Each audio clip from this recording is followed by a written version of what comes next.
ఒకసారి దట్టమైన అడవిలో చిట్టి కుందేలు చాలా భయపడి పరుగెత్తుతూ వెళ్ళింది.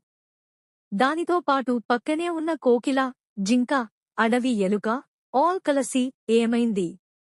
ఎందుకు పరుగెడుతున్నావు? అని అడిగారు. కుందేలు ఊపిరి పీల్చుకుంటూ అడవి ఎక్క చివర్లో భీకర రాక్షసుడు వచ్చాడట.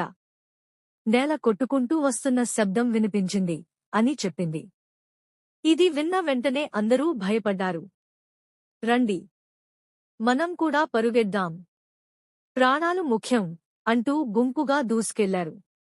శబ్దం విన్న ఇతర జంతువులు కూడా కలిసి పెద్ద బృందమే అయ్యారు. ఎంత పెద్ద గుంపు పరుగెత్తుతుంటే తెలివైన సింహం పక్కనే నిలబడి చూసి ఆశ్చర్యపోయింది. ఏమైంది? అని ప్రశ్నించింది. ప్రతి జంతువు కుందేలున్న మాటనే చెప్పింది. సింహం నవ్వుతూ, చూపిస్తావా ఆ రాక్షసుడిని? అని అడిగింది. చివరికి కుందేలను వెంటబెట్టుకుని అక్కడికి వెళ్ళింది. అక్కడ సింహం చూసింది ఏమిటంటే, అది రాక్షసుడు కాదు, పండిన పండు చెట్టు నుండి పడిన శబ్దం మాత్రమే.